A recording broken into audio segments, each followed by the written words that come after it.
गुलाबी नगरी जयपुर में बुधवार को कई बड़े फैसलों के साथ भजनलाल सरकार की कैबिनेट की बैठक संपन्न हुई। इस दौरान कैबिनेट की बैठक में कई बड़े फैसलों के बीच एक बड़ा फैसला लिया गया है। इस फैसले में राज्य में महिलाओं को पुलिस भर्ती में 33% आरक्षण दिए जाने के प्रस्ताव को मंजूरी दी गई है, जिसकी जानकारी कैबिनेट की बैठक के बाद डिप्टी सीएम प्रेमचंद बैरवा और संसदीय कार्य मंत्री जोगाराम पटेल ने प्रेस कॉन्फ्रेंस करके दी है।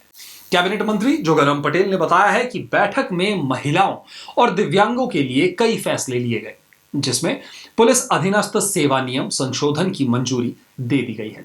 साथ ही उन्होंने बताया है कि महिला सशक्तिकरण, वृद्धजन और दिव्यांगों के लिए भी फैसले लिए गए हैं। वहीं संसदीय कार्य मंत्री पटेल ने कहा है कि अब पुलिस अधीनस्थ भर्ती में 33% महिलाओं को आरक्षण मिला। वहीं इस साल 1 लाख पदों पर भी भर्ती की जाएगी। उन्होंने कहा है कि ट्रांसफर नीति को लेकर भी सरकार के विभिन्न स्तरों पर मंथन हो रहा है। वहीं संसदीय कार्य मंत्री जोगाराम पटेल ने कांग्रेस पर जमकर वार किए। उन्होंने कांग्रेस पीसीसी अध्यक्ष गोविंद सिंह डोटासरा पर भी जुबानी हमला बोला है। मंत्री ने डोटासरा के बारे में कहा है कि वो बड़बोले नेता हैं। आरपीएससी के पुनर्गठन के मुद्दे पर मंत्री ने कहा है कि संवैधानिक प्रक्रिया है, इसमें बहुत समय लगता है। वहीं उन्होंने बताया है कि सोलर ऊर्जा के लिए जैसलमेर जिले के रामगढ़ में 6000 से ज्यादा भूमि का आवंटन हो चुका है। साथ ही यह भी बताया गया है कि सरकारी नौकरी में खिलाड़ियों को 2% का रिजर्वेशन दिया जाएगा। वहीं राजस्थान में नए जिलों के गठन पर मंत्री जोगाराम पटेल ने कहा है कि नए जिलों पर पिछली सरकार ने नियम विरुद्ध काम किया। हमारी सरकार नियमों के तहत फैसला करेगी, जिसको लेकर कमेटी अपना काम कर रही है। वहीं उन्होंने यह कहा है कि एक संकल्प और हमने पूरा किया है। पिछली बार 2 संकल्प पूरे किए। आपड़ो राजस्थान, अग्रणी राजस्थान की पूर्ति के लिए फैसले लिए गए हैं। अब बैठक में लिए गए सभी बड़े फैसलों की चर्चा कर लेते हैं, जिसमें पुलिस भर्ती नियमों में संशोधन किया गया है। अब डीओपी पुलिस भर्ती के संशोधन नियम जारी करेगी। ऐसे में राजस्थान पुलिस में भी महिलाओं का प्रतिनिधित्व बढ़ेगा। साथ ही राज्य कर्मचारियों के हित में भी सरकार का बड़ा फैसला सामने आया है कि सेवानिवृत्ति के बाद परिवार के पात्र लोगों का नाम भी पीपीओ में जोड़ा जा सकेगा। इसके लिए पेंशन नियमों में संशोधन को मंजूरी दे दी गई है। बता दें कि 70 से 75 साल के पेंशनर के लिए 5% अतिरिक्त भत्ता देने की मंजूरी दी गई है। साथ ही भजनलाल कैबिनेट के अन्य फैसलों की बात की जाए तो प्रदेश को बिजली उत्पादन में आत्मनिर्भर बनाने की कोशिश जारी है, जिसको लेकर 3150 मेगावाट सोलर प्लांट के लिए जमीन आवंटन को मंजूरी मिल गई है। जैसलमेर के रामगढ़ में 6877 हेक्टेयर भूमि आवंटन को कैबिनेट की ओर से मंजूरी मिल गई है। साथ ही कैबिनेट ने खिलाड़ियों को प्रोत्साहन के लिए सरकार उत्कृष्ट खिलाड़ियों को सरकारी सेवाओं में 2% आरक्षण देने का फैसला ले लिया गया है। बैठक में जल संसाधन, आवासन और नगरीय विकास, गृह, जन स्वास्थ्य और अभियांत्रिकी विभाग, चिकित्सा विभाग और ग्रामीण विकास, सामाजिक न्याय और अधिकारिता, पर्यटन, राजस्व, परिवहन, सार्वजनिक निर्माण विभाग, स्टेट मोटर गैराज और उद्योग और वाणिज्य के अधिकारी शामिल हुए। आज माननीय मुख्यमंत्री जी श्री भजनलाल जी शर्मा जी के नेतृत्व में और उनकी अध्यक्षता में आयोजित की गई मंत्रिमंडलीय बैठक में महिला सशक्तिकरण, दिव्यांग एवं वृद्धजन कल्याण और प्रदेश के विकास से जुड़े महत्वपूर्ण फैसले लिए गए। विधानसभा चुनाव से पहले आपनो अग्रणी राजस्थान संकल्प पत्र 2023 में हमने महिला सुरक्षा को प्राथमिकता देते हुए पुलिस बल में महिला की न्यूनतम 33% भर्ती सुनिश्चित की जाने का वादा किया था। इसी क्रम में राजस्थान पुलिस अधीनस्थ सेवा नियम 1989 में संशोधन के प्रस्ताव का आज मंत्रिमंडलीय बैठक में अनुमोदन किया गया। अब कार्मिक विभाग के स्तर से इस बारे में अधिसूचना जारी की जाएगी। मुझे आपको यह बताते हुए अत्यंत खुशी है कि इस संशोधन के साथ हमारी सरकार के संकल्प पत्र 2023 में प्रदेशवासियों से किए गए एक वादे को पूरा कर दिया गया।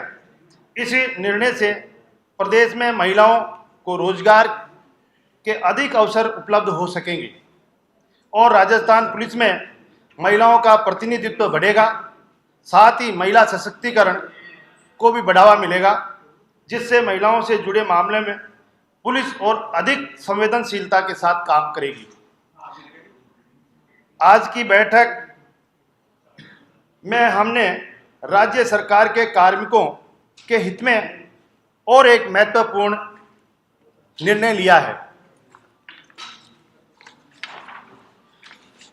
अब राज्य सरकार के कार्मिकों की सेवानिवृत्ति पर अन्य पात्र सदस्यों के नहीं होने पर स्थायी रूप से विशेष योग्य बच्चे और बच्चों को आश्रित माता पिता और विशेष योग्य भाई बहनों का नाम भी पेंशन पेमेंट ऑर्डर पीपीओ में जोड़ा जा सकेगा। इसके लिए केंद्र सरकार के पेंशन नियमों के अनुरूप राजस्थान सिविल सेवा पेंशन नियम 1996 के नियम 67 एवं 87 में संशोधन किए जाने की मंजूरी प्रदान की गई है। माननीय मुख्यमंत्री जी ने विधानसभा में राजस्थान विनियोग एवं वित्त विधेयक पर चर्चा के दौरान पेंशनों को राहत देते हुए 70 से 75 वर्ष के पेंशनर एवं पारिवारिक पेंशन के लिए 5% अतिरिक्त भत्ता दिए जाने की घोषणा की थी। इस क्रम में राजस्थान सिविल सेवा पेंशन नियम 1996 के नियम 54B को प्राथमिकता दिए जाने की मंजूरी आज कैबिनेट में दी गई है। महिला सशक्तिकरण की ओर बढ़ते कदमों में एक और कदम है। हमारा संकल्प था कि पुलिस भर्ती में, पुलिस बल में महिलाओं को 33% हम आरक्षण देंगे और उसी को आगे बढ़ाते हुए जब तक हम इसे संबंधित एक्ट में संशोधन नहीं कर सकते थे तब तक ये संकल्प पूरा होने वाला नहीं था। इसीलिए आज राजस्थान पुलिस अधीनस्थ सेवा नियम 1989 में संशोधन किया है और पुलिस में भर्ती में 33% हमारे महिलाओं का आरक्षण रहेगा। और इससे हमारा जो संकल्प था महिला सशक्तिकरण का ही नहीं, उससे आगे हमारा ये जो मैसेज है जिसमें हमने पंचायती राज में भी दिया, हमारे आदरणीय नरेंद्र मोदी ने एमएलए एमपी को कह दो या लोक प्रतिनिधि अधिनियम कह दो, उसमें जो आरक्षण दिया उसी की कड़ी में ये आगे बढ़ा है। और दूसरा जो हमारे विशेष योगीजन है और इनके बच्चों में, आश्रित माता पिता में पेंशन का जो पीपीओ जारी होता है उनमें इनके लिए प्रोविजन नहीं था। तो जिन सेवानिवृत्त कर्मचारियों के विशेष योगीजन होने पर और उनके नज़दीकी रिश्तेदार जो हमारे हिंदू सक्सेशन एक्ट की धारा 5-6 में आते हैं, प्रथम श्रेणी के, जिसको लीगल भाषा में प्रथम श्रेणी के वारिस कहते हैं या द्वितीय श्रेणी के वारिस कहते हैं, वो नहीं होने की स्थिति में उनके पीपीओ में हम पहले से ही उनके चाहे बच्चे हैं, एक से ज़्यादा बच्चे हैं, आश्रित माता पिता है, उनका नाम पीपीओ में दर्ज होगा तो उनके पेंशन उठाने में तकलीफ, इसका भी संशोधन किया गया। और देश का विकास, प्रदेश का विकास सौर ऊर्जा, विंड ऊर्जा और ऊर्जा पर निर्भर करता है। पिछली बार भी हमने आपको कहा था कि हमारा संकल्प है कि बिजली उत्पादन में आत्मनिर्भर बनेंगे।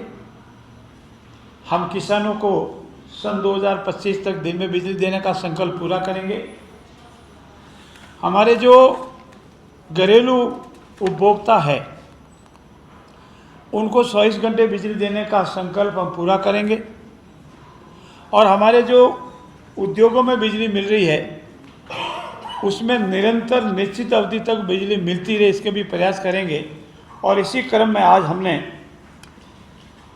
प्रदेश को बिजली में आत्मनिर्भर बनाने के लिए जो हमारा निरंतर प्रयास है उसकी 3,150 मेगावाट सौर ऊर्जा परियोजनाओं के लिए भूमि आवंटन की स्वीकृतियां हमने जारी कर दी है।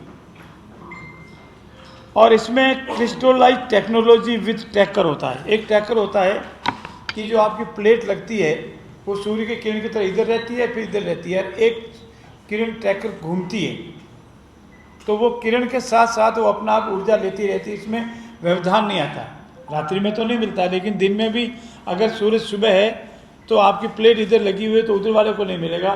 और शाम को होती है टेक इधर लगी हुई तो इधर वाले को नहीं मिलेगा। लेकिन ये नई टेक्नोलॉजी के साथ हमने वो घूमती रहे ऐसी सौर ऊर्जा का भी विकसित करने के साथ ही साथ आज जैसलमेर ज़िले के रामगढ़ में एक नवीन स्रोतों के साथ लगाई जाने वाली हमारी जो नवीन ऊर्जा स्रोतों पर आधारित शक्ति संयंत्र स्थापित करने की भूमि आवंटन की जो नीति है, उसके तहत कुल अभी तक हमने 6,877.66 हेक्टेयर भूमि के प्रोजेक्ट आवंटित कर दिए। और सर ये हेक्टर है, मेगावाट बिजली में ये ज़मीन है। 68.77.66 6,877.66 हेक्टर ये भूमि हमने विभिन्न कंपनियों को जो यहाँ प्रोजेक्ट स्थापित करेगी वो लगाएगी। और इसमें जो आपका जो प्रश्न था 3150 मेगावाट का जो हमारा लक्ष्य है उसके लिए भूमि आवंटित की है। आज हमने फतेहगढ़ की तहसील की भूमि में 150 मेगावाट की परियोजना लगाने के लिए 300 हेक्टेयर की भूमि आवंटन का अनुमोदन किया है। और ये अनुमोदन के साथ ही जो हमने टोटल आपको लैंड गिनाई है, टोटल मेगावाट बिजली बताई, उसकी कंप्लेन होती है। एक निर्णय आज की कैबिनेट ने और लिया है और वो निर्णय है कि हमारा वर्तमान में खेल चल रहे हैं, अंतर्राष्ट्रीय खेल चल रहे हैं, जिसमें हिंदुस्तान ने, हमारे दिव्यांग भाई बहनों ने बहुत अच्छा उत्कृष्ट प्रदर्शन किया है। और मैं आपकी मार्फत उन सबको, आदरणीय प्रधानमंत्री जी ने बधाई दी है, हमारे यशस्वी मुख्यमंत्री जी उनको बधाई दी है, और आपके माध्यम में आज हमारे कैबिनेट ने भी उन सबको जिन्होंने हमारा गोल्ड मेडल जीता है, सिल्वर जीता है, ब्रॉन्ज जीता है, उनको बधाई दी है। और हमारे जो उत्कृष्ट खिलाड़ी है उनको भी सेवाओं में 2% आरक्षण मिले, ताकि खेलों के प्रति हमारे खिलाड़ी आकर्षित हो, हमारे विद्यार्थी आकर्षित हो, और खेल खेलते समय उनको निश्चित रहे माइंड में कि मेरा रोजगार का अवसर भी इस खेल की वजह से बढ़ेगा। वैसे वो अपनी प्रतिभा से खेल नौकरी पाएगा, लेकिन खेल की वजह से अगर 2% उसको आरक्षण मिलता है तो उसका एक रुझान उसकी ओर निरंतर रहता है। इसीलिए हमने 2% आरक्षण देने का प्रावधान भी किया है, इसमें आवश्यक संशोधन भी जारी कर रहे हैं। और साथ ही साथ खिलाड़ियों के लिए समय समय पर सेवा नियमों में, लैंग्वेज लेबोरेटरी में जो जहाँ भी इनको रूल्स में संशोधन करने हैं वो संशोधन करेंगे। जिसमें अगर आप नोट करना चाहें तो राजस्थान लैंग्वेज एंड लाइब्रेरी, ये जो एक्ट था इसमें हमने पहले संशोधन नहीं कर पाए थे, इसलिए आज इसमें संशोधन किया गया। साथ ही साथ राजस्थान एक्साइज लेबोरेटरी, इसमें पहले संशोधन नहीं हुआ था। इन दोनों कैटेगरी में जो भी खिलाड़ी आते हैं नियमों में, उनको भी ये लाभ मिलेगा। और इन सब के पीछे हमारा उद्देश्य है कि हमारे खिलाड़ी भी हमेशा खेलों के प्रति आकर्षित रहे, आगे बढ़े, और उनको सरकारी सेवा में जाने में भी अवसर ज़्यादा से ज़्यादा मिले। ये मोटे मोटे तौर पर आज की कैबिनेट ने निर्णय लिए। आपका बहुत बहुत धन्यवाद।